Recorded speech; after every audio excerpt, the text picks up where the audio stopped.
Salut à toutes et à tous, c'est Notom, on se retrouve pour une nouvelle vidéo. Aujourd'hui, j'ai envie de vous présenter mon top des lectures de 2025. Pour vous expliquer, je m'étais mis un objectif, du coup il y a un an à peu près, de lire 60 livres à l'année. Et je l'ai tenu, je suis content, j'ai 60 livres. Donc BD, théâtre, philosophie, roman, et j'ai lu un peu de tout. Enfin j'ai essayé, au plus possible en tout cas. Et je vais vous présenter mon top 10 de tout ça. Et on commence tout de suite par De l'eau pour les éléphants. Je sais, c'est un DVD, je n'ai pas le livre, il est pas chez moi, il est dans mon autre, dans ma région en fait, parce que je suis étudiant. Donc c'est le film, mais je l'ai pris pour une bonne raison. C'est un très bon film et c'est un très bon livre. Enfin, non, c'est pas un très bon film, je crois que c'est un film qui est ok, c'est simple, mais c'est une bonne adaptation du roman. Il y a plein de choses qui sont gardées et plein de choses qui sont positives. Ça raconte l'histoire de quelqu'un qui, pendant les crashs boursiers et la période de la Grande Dépression, va se retrouver à travailler dans un cirque. Et du coup, ça dépeint tout l'environnement du cirque. La romancière, donc Sarah Gruen, euh, s'est inspirée vraiment de faits historiques et de vraies conditions. Il y a un peu des images d'archives dans les livres. Il y a quelques images à des moments donnés pour qu'on voit vraiment le décor de l'époque. C'est super intéressant. C'est une histoire un peu d'amour aussi, qui s'entremêle à un récit assez dramatique. Ça reste un peu dramatique quand même.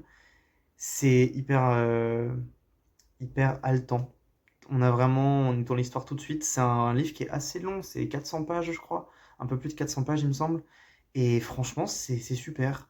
C'est bien maîtrisé, les personnages secondaires sont hyper intéressants. Voilà, pour ceux qui aiment les romans, c'est super. Et si vous ne voulez pas regarder le livre, enfin lire le livre, regardez le film. C'est trouvable en occasion, en vrai de vrai. C'est avec Robert Pattinson. Je l'ai pris parce que Robert Pattinson est beau et j'ai pas été déçu du film. Donc voilà, je vous le conseille grandement. Le neuvième livre, malheureusement je ne l'ai pas. C'est Le Club du Suicide de Robert Louis Stevenson. Je l'ai mis en neuvième parce que c'est une relecture. En fait, je l'ai déjà lu l'année dernière, je l'avais adoré. Donc là, je l'ai pas mis très haut pour pas faire trop de lumière à ce livre. Euh, c'est l'histoire du coup. En fait, à la base, c'est trois nouvelles, donc qui viennent du recueil des nouvelles de Mille et une nuits de Robert Louis Stevenson toujours. Et c'est trois nouvelles qui fonctionnent ensemble. Ça raconte l'histoire d'un prince assez charismatique, même beaucoup charismatique, qui, avec son valet, son ami, va trouver un espèce d'endroit secret dans lequel on parie sa vie et sa mort tous les soirs. Et à partir de là, il va y avoir plein d'intrigues qui vont s'entremêler et qui vont mener à la résolution de ce truc. Et cet endroit, du coup, c'est le club du suicide. C'est hyper intéressant. Les personnages, surtout, sont très signés, sont très charismatiques et ça donne envie d'en savoir plus. La deuxième nouvelle ralentit un peu l'histoire. À la première lecture, c'était un peu long parce qu'en fait, on a l'impression qu'elle ne fait plus du tout partie de l'histoire principale. Si, effectivement, elle fait partie de l'histoire et elle est essentielle à la compréhension de celle-ci. Mais ouais, je sais pas, j'ai trouvé que on perdait un peu de rythme parce qu'en fait, tous les personnages changent. Mais la fin, la morale du livre, les thèmes qui sont abordés, enfin, moi j'ai trouvé ça formidable. J'adore Stevenson, c'est un de mes écrivains préférés, je pense. Donc voilà, je vous le conseille. Malheureusement, je ne l'ai pas sur moi. Il est à 2 euros, 3 euros, je crois, maintenant, du coup, à l'édition Folio. Ok, maintenant on va passer à une BD, Ornithomaniacs de Daria Schmidt. Malheureusement, elle n'est plus éditée. Elle n'est plus dans le commerce. Donc pour la trouver, c'est malheureusement que de l'occasion. Mais il faut. Franchement, c'est une super BD aux inspirations gothiques. Je vais vous montrer quelques pages parce que c'est un peu pour ça qu'on est là aussi. Ok, donc ça se présente comme ça. Et pour le dessin, tout est en noir et blanc.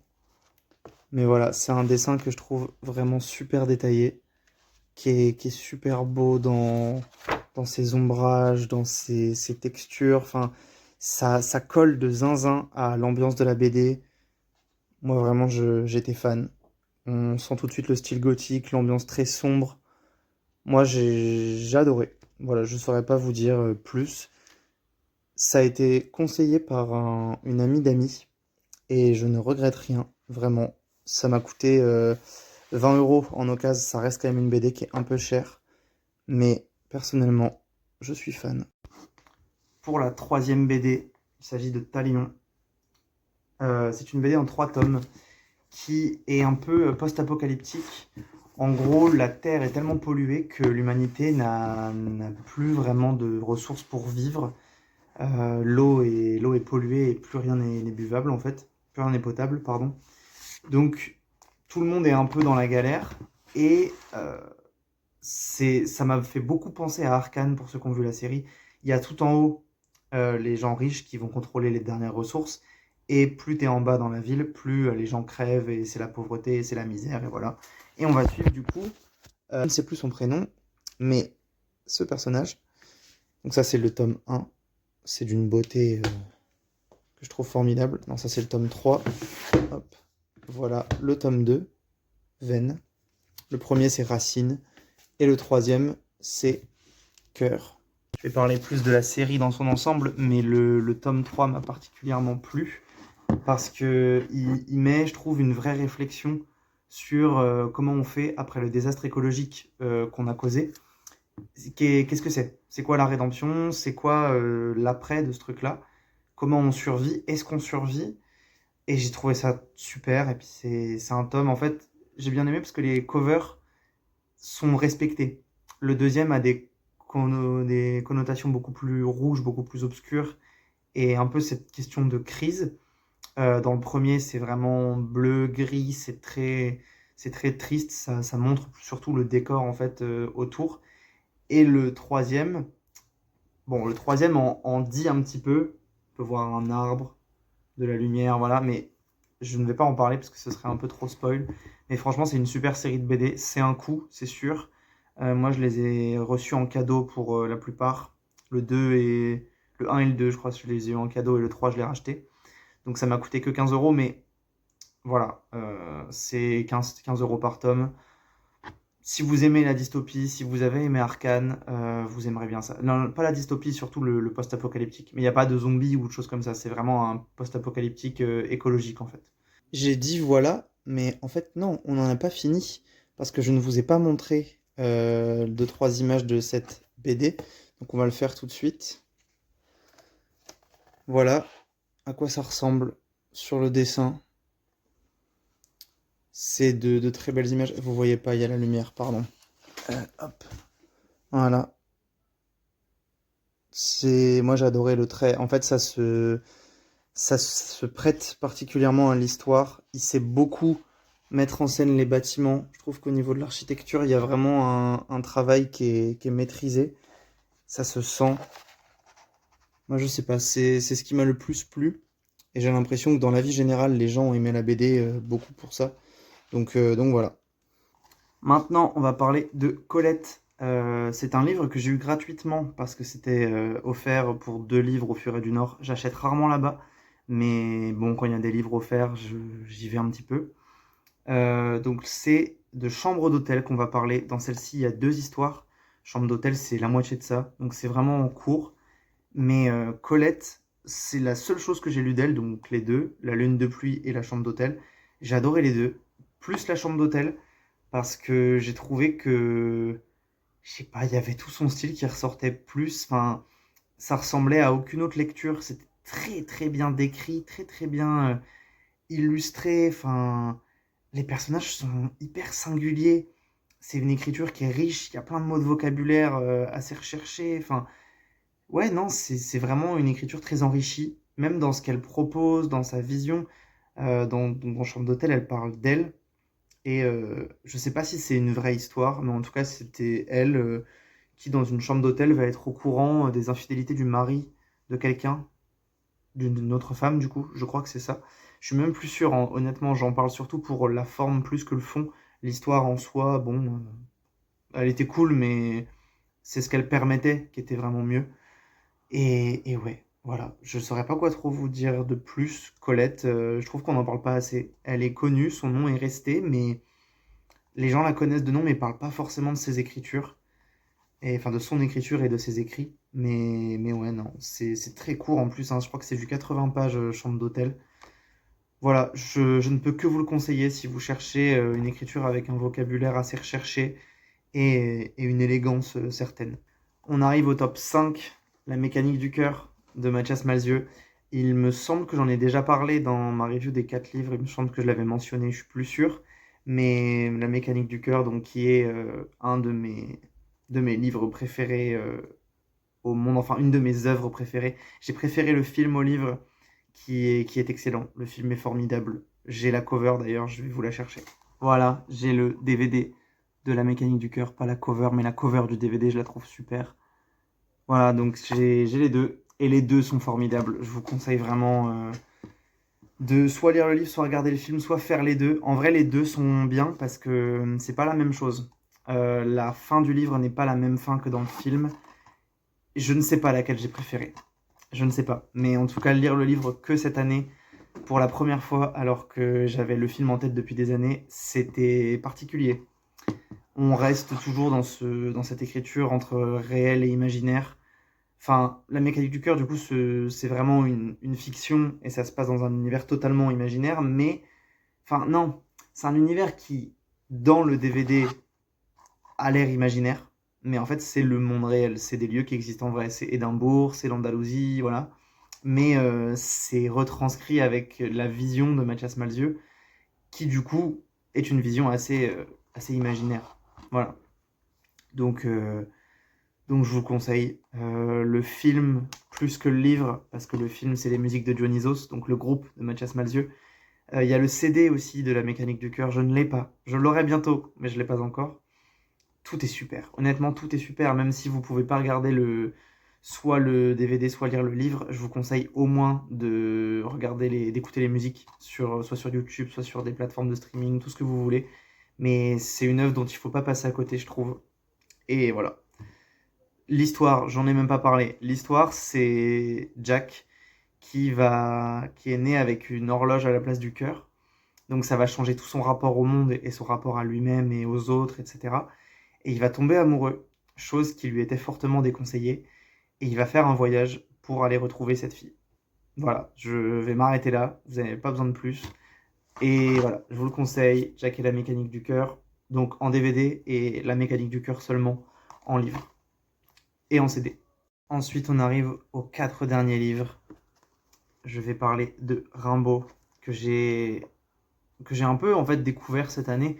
Je le connaissais évidemment de nom, aussi parce que je suis né à Charleville-Mézières et dans cette ville, c'est la ville de Rimbaud donc, et il y a un musée Rimbaud, il y a Rimbaud sur les murs, enfin voilà, c'est quiconque est né dans les Ardennes connaît forcément Rimbaud. Donc voilà, bon, poète symboliste de l'époque, aussi un peu surréaliste dans les illuminations. Je ne peux que vous conseiller, c'est son intégrale en fait, parce qu'il n'a pas écrit beaucoup. Il a écrit de ses 15 à 19 ans et après il n'a plus rien écrit, à part des lettres à sa famille. Donc voilà, c'est un peu indescriptible. C'est assez complexe.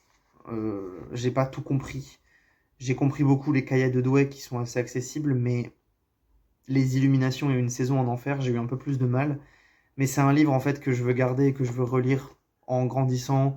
Il y a toujours un truc à piocher dans les recueils de poèmes de toute façon, qu'on les comprenne ou qu'on les comprenne pas. Il suffit d'une phrase, d'un vers, voilà, de quoi que ce soit.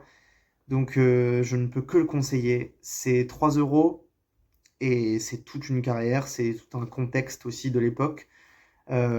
Attention quand vous entendez parler de Rimbaud et Verlaine, Verlaine a juste groomé Rimbaud, qu'on le dise, hein, il avait 30, plus de 30 ans quand lui en avait 15, 16, 15, 16, un truc comme ça.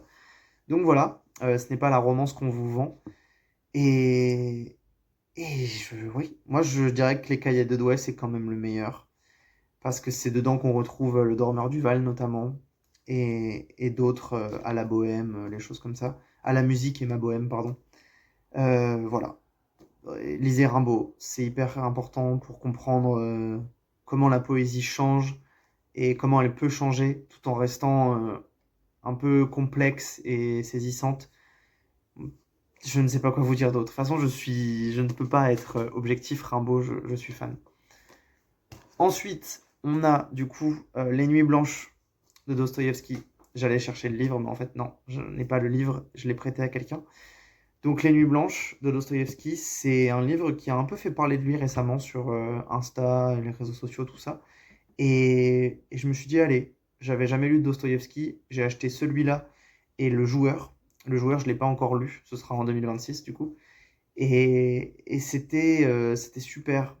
C'est toute une vision de l'amour que beaucoup de gens qualifiaient de dramatique, mais pour moi, c'est la vision de l'amour la plus positive et la plus juste que j'ai rencontrée pour l'instant dans les livres.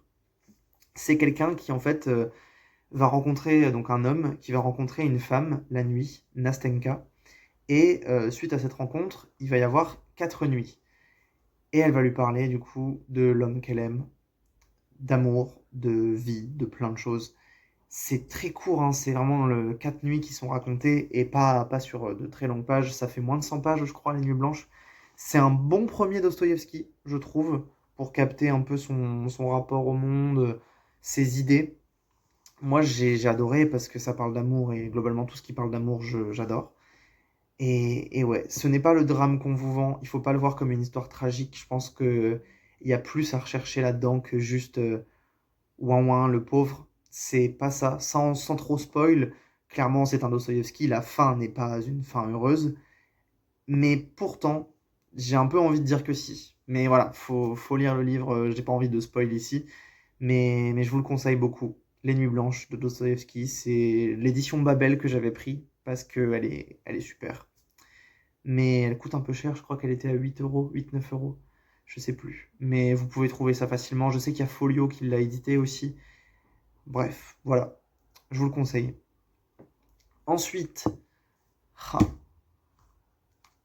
Novecento, pianiste de Alessandro Baricco. Euh, c'est un des livres qui a terminé l'année, je crois que c'était mon 58e. Il est très court, je l'ai eu à 2 euros en bouquinerie. Voilà, c'est incroyable. C'est tout fin, hein. C'est du 80 pages. C'est l'histoire d'un homme qui est né sur un navire et qui n'a jamais connu le monde. Il a toujours connu que l'océan. Et il est pianiste, donc il compose un peu la musique de l'océan. Et ça parle de rencontres, de rapport à soi, de rapport au monde. Enfin, je pourrais m'arrêter là en fait, mais c'est tellement saisissant. Les personnages, même s'ils sont pas beaucoup écrits, vu que le livre est très court, dès qu'ils parlent, ils ont ce truc très émouvant, très touchant, parce que c'est un livre court. Donc, ce qui est dit est toujours un peu important. Et chaque scène, je dis scène parce que ça se rapproche aussi un peu d'une écriture théâtrale, mais chaque scène, chaque passage est vraiment essentiel à l'histoire et fait toute la beauté du livre. C'est hyper agréable de lire un livre qui est aussi maîtrisé dans sa narration, où on a un point A, un point Z, et on passe par chaque point pendant la lecture et que chaque point apporte quelque chose, soit un attachement à un personnage, soit un petit pas de recul sur ce qui se passe. Enfin, c'est vraiment, je ne peux que le conseiller. Il coûte pas cher, il est rapide, même si vous n'êtes pas habitué à la lecture, ce que je peux totalement comprendre. C'est un des livres par lesquels il faut commencer pour moi l'écriture. Il applique aussi très bien le côté romanesque et théâtral. Il sait que c'est un livre et il en joue et il le maîtrise. Donc c'est vraiment un super conseil et une très bonne recommandation selon moi. Voilà, je me jette un peu des fleurs. Ensuite, on a du coup Moderato Cantabile. J'en ai déjà fait une vidéo qui était en portrait, et je m'excuse pour ça d'ailleurs, parce que la vidéo est terrible à regarder en portrait, mais c'est Moderato Cantabile. Je vous invite à voir ma vidéo. J'en parle mieux dans ma vidéo. Je le résume pas trop, c'est vrai, mais pour me rattraper, c'est une femme qui va être témoin d'un meurtre avec sa fille, et cette femme va s'attacher à l'idée de ce meurtre. Elle va s'accrocher à l'histoire de ce couple qui a fini par un féminicide. Je crois que c'est l'homme qui tue la femme, il me semble. Oui, je crois que c'est ça. Oui, oui, c'est ça. C'est un homme qui tue une femme, donc c'est un féminicide. Et elle va devenir un peu folle, elle va avoir une fixation sur cette histoire. Et ouais, elle va vraiment être obsédée. Et il y aura un marin qui aura vu cette scène, qui connaîtra ce couple, qui du coup en est venu au féminicide. Et je dis ce couple et pas l'homme, parce qu'il y a un rapport où, voilà, c'est un peu remis en question de est-ce que c'est juste un féminicide, est-ce qu'il n'y a pas aussi quelque chose derrière qui se déguise en fait sous ce meurtre. Donc voilà, je vais pas trop spoil, mais il y aura un parallèle entre du coup la protagoniste et le meurtre qui s'est passé. Et c'est une écriture qui est pareille, qui qui renouvelle beaucoup. Donc, comme je le disais, c'était le nouveau roman. Et ça se sent. C'est même dans les dialogues, même dans comment le livre est construit. C'est très nouveau.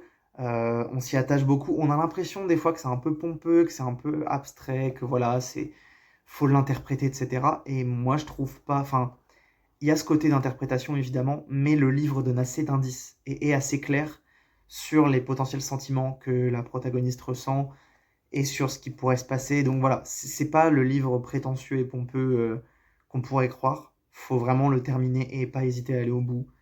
Moderato Cantabile aux éditions de Minuit. J'ai eu la chance de le trouver à Oxfam pour 3 euros, mais de base il coûte 7,50 €. Donc voilà, je ne peux que le conseiller. C'est tout pour 2025. J'ai très hâte de voir ce que 2026 me réserve. Je vais essayer de lire beaucoup plus de femmes parce que je vais être honnête, dans ce top, il y en a 4, je crois. Mais non, malheureusement, j'en ai lu que 22% de toutes mes lectures. Je pensais en avoir lu plus, mais non. Voilà, l'année prochaine, j'essaierai de faire un peu une parité, au moins un 40%.